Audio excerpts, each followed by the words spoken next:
3, 2, 1. We'd like to welcome you to another edition of Grok Talk, brought to you by New Hampshire's leading conservative blog site, GraniteGrok.com. We are your feared, extremist, right-wing, hard-charging, gun-toting, opinionated, outspoken, rabble-rousing, letter-writing, radio microphone stomping conservatives and rational libertarians. So get ready for more news and opinion you could only get from GraniteGrok.com. Grok Talk. All right, it is another Grok Talk, January 31st, 2015, 9 a.m. Eastern Standard Time. For those of you listening to the podcast, so when you misquote us, you'll get the time and the date correct.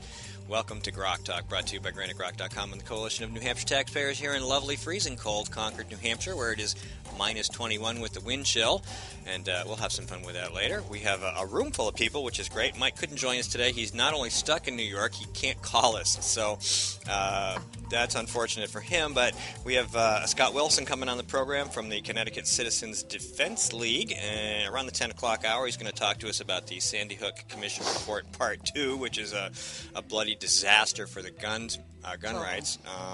Susan Olsen's going to call us in about 15 minutes. Call in to us in about 15 minutes to talk about the SB 116 hearing this week on constitutional carry. And, of course, Jane Cormier's joined us to discuss some interesting things about, well, all kinds of things because you're here, but we're going to specifically talk around 9:30 about Maggie Hassan and her unusual choice of budget cuts. And, of course, Guy Comtois is with us to give us the legislative update of the week. You guys missed a day or two this week because of the storm. Yeah, I got rearranged last week, right? This past week. Yep, this week. And he's come with a visual aid. Yes. We have a visual aid, yes. Yes. So anyway, got to have them. Those are our guests. A lot of talk about guns and legislation, and you should listen. So let's get going. Okay, let's go. Let's go. So, Guy. Yes, sir. What's new and exciting? Well, at the State House. I don't know what's new, but I mean, there are things that are exciting, especially the freshmen. They're very excited and agitated over the way things are going, the way they're being treated.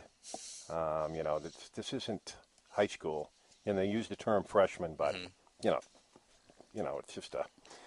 So, for instance, you must have heard about the seating situation with the plates. Mm-hmm. Well, from what I found out this week was the woman who was moved was an O'Brien supporter, and she was sitting directly behind Flanagan, the majority leader. Yeah, sure, got to get her out of there. She kind of, agitated about the way things have gone down, the whole 9 yards, and he didn't want her sitting behind him.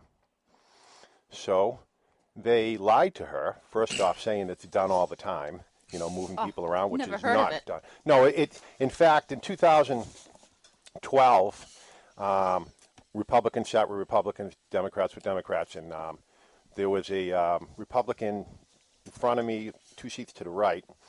He passed away. So there was another election, and a Democrat won.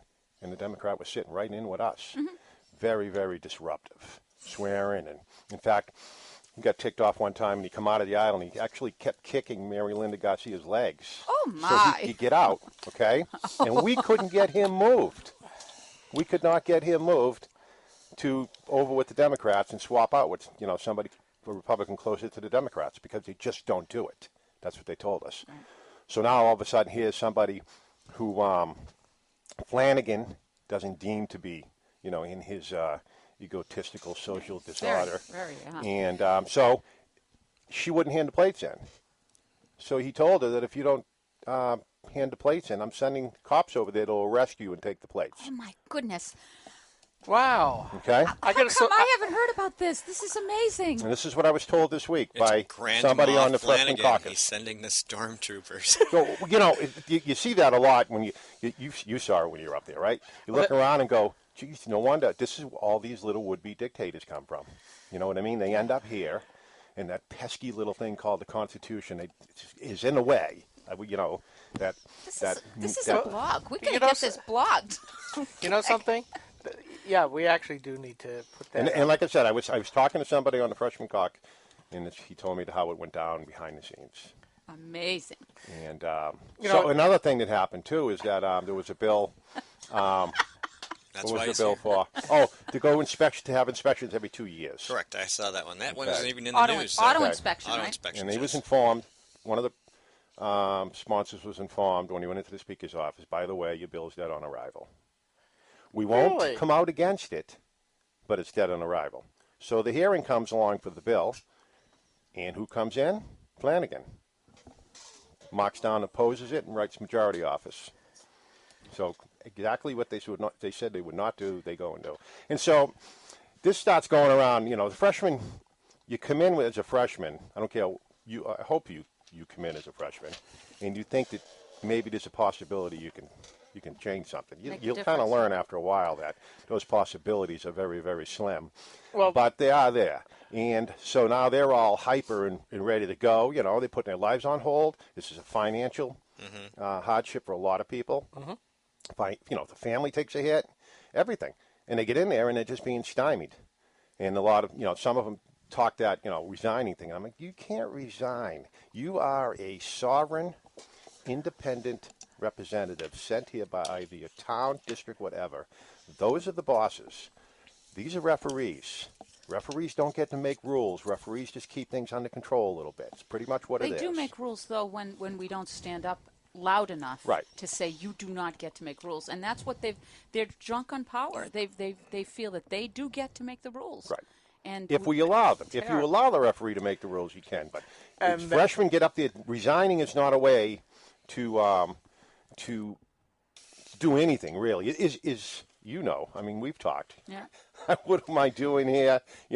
I was like on my second term when Jane was on her first, and she's like, "That's it, I'm done. I'm like, "You're going to get past this, okay?" This is just the realization that we're really in trouble, okay? We didn't really know. You can be the biggest activist going. Like in '93, I started in on this, and until you get there, and when you're in the House and you see the way things go, the realization that we will never change Washington starts coming in. Because if we can't change a citizen legislature and try to help mold the state into some financial sanity, you know that there's no way in hell it's happening in Washington. No way. This is one reason why I'm grateful that you're coming in to bring some of these inside baseball to us.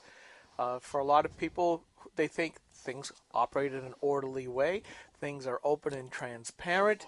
Honor's involved. There's no honor. Honor. That there is little honor up there. Right. It's so sad. Honor, loyalty, duty, a sense of responsibility. And no, it's nothing but, to misquote von Clausewitz, politics is war by other means.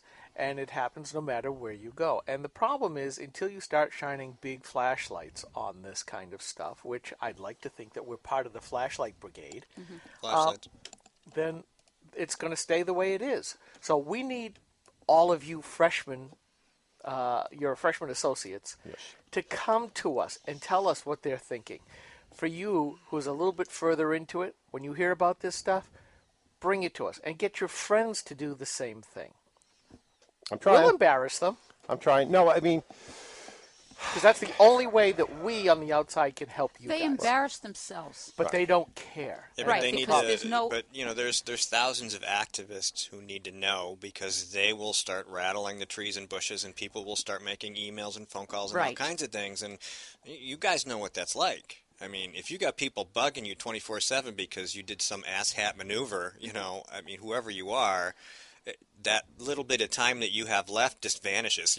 It's gone because you're dealing with that stuff. Yeah. And that's what you need to do. You need to pressure these people. I mean, this is just dumb. We're not giving you a hard time because we disagree with you on policy. We're giving you a hard time because you're being a jerk. Yes. Yeah. And that Democrat in the middle of the row is still there, right? No. This was 2012. 2012. Okay. He won re-election in 2012, and I don't see him around right now, so I think he lost. But yeah, okay. So the Republicans were in charge during 2012, and we went to him, and Mary Linda Garcia went to him, and I said, and I watched it. He was just, oh my, it just zing off real fast, right? And he's trying to get to the well real quick, and she's kind of getting up slow, because she was one seat in, and then he's like kicking and tripping and kicks her legs out of the way, wouldn't allow her to stand up. She actually got up, and she got kind of like bumped back down. Yeah. Shoots down in the well. I forget what he even said, and and and it was more than that. And we went to leadership and said, hey, we want to get him moved. And he said, no, we just don't do that. Yeah, but see, that doesn't happen. I would have hot seated his chair.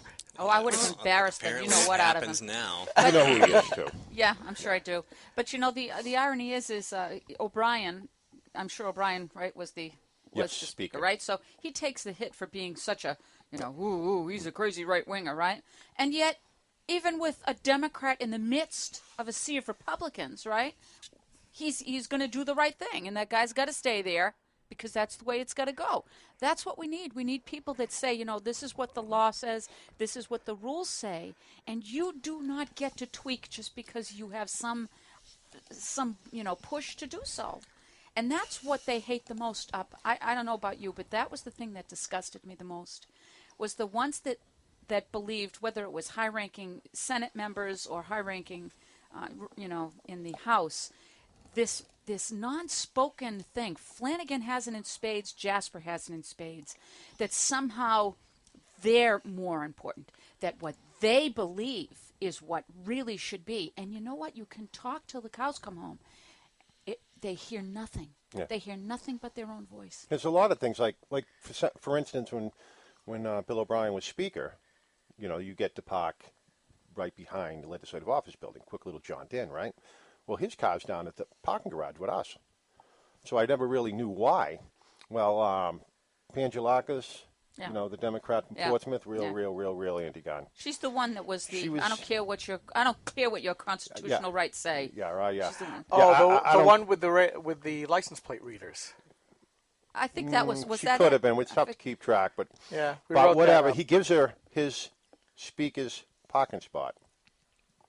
Okay, and he parks down with us to walk up. Right. And within days, she's taking shots at him on something else. It's like there's no grace. You can't, and it's tough to tell the public. It's that well, why can't you guys get along and this and that? It's like, well, you can try to get along, but how how many times do you get spanked before you finally say, all right, this is the way you want to do it? Right. I mean, I did try, but and there's a lot of good Democrats. I mean, their ideology's wrong, but they have some honor to them. Right. They're polite. That's true. And, a lot of times it all depends on what part of the state they're from. There are different parts of the state on the seacoast that you're not going to, they just think you are less than, shine my shoes, boy, get out of the way. Yeah. And then you have some good quality people, that you can find common ground, usually on a non-constitutional type issue, and you can work on it. And there are those Democrats that really do believe that they don't want the power for themselves. They really do believe that the government can solve a certain issue. They really believe that. Right. And those Democrats, you can tell the difference. You can tell the difference between the one that says, get out of the way, just like you said, and the one that really in their heart, big heart thinking, I don't know what it is, but believes that that's the way you can help. And those you can discuss things with and make a headway, I think. And there's no shit. I mean, time and time again, I don't have a problem with Democrats. I don't. I have no arguments with Democrats. I can't think of an argument I had with a Democrat out there. You're full of it. No. How about Steve Shirtliff? I haven't had an argument with them. Oh, my goodness. Okay, but this, well, he's part of that. But what I mean is that it's like this is where they're coming from. Everybody pretty much knows this is where they're coming from. And they don't have a problem telling you this is where they're coming from. So you can't argue with that. An honest Democrat. It's the RINO situation. It's the Republican Party where my problems lie. They are, unfortunately, the people back at home, and my parents used to do this. If it had an R next to it, well, we'll vote for it. I mean, you could get away with that in the 70s and 80s. Yeah. You could get, in the 80s, really, if you got a bad Republican in the 80s is on the HRA today, and but you can't do that anymore because there is obviously, you can go through the roster and look, and you can tell that there's no way this person would get elected as a Republican. Right. I mean, a Democrat. So that's why he's a Republican. There is no doubt. And I'm sure if you went back to the town and you found out the registered voters, it would be true. Yeah. So the voters are not paying attention because they still have this feeling that we're more or less a joke. What is 400 of us and we don't get paid? And we're a citizen legislature. And they jokes around, who hasn't been a state rep in New Hampshire?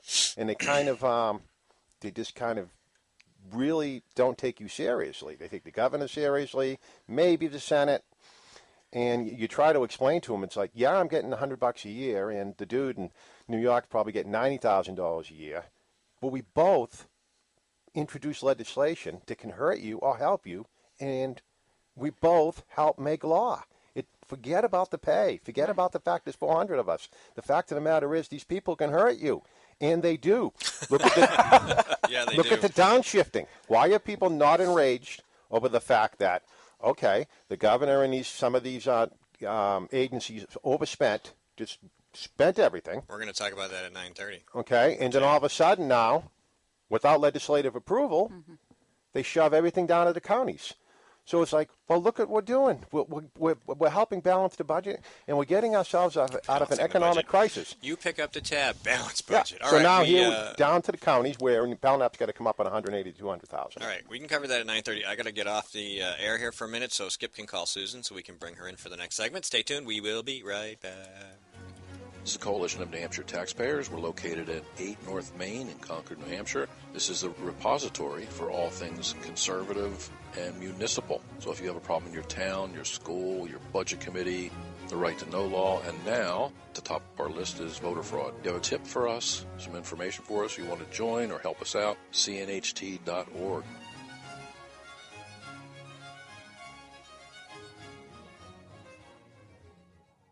Hi, this is Rich Gerard, host of Gerard at Large in the Morning, the Manchester area's only locally owned, locally operated, focused, and interested, riveting radio show, heard live every Monday through Friday from 6 to 9 on 90.7 FM WLMW, New Hampshire Family Radio, and available 24/7 live or archived at gerardatlarge.com. Rock Talk.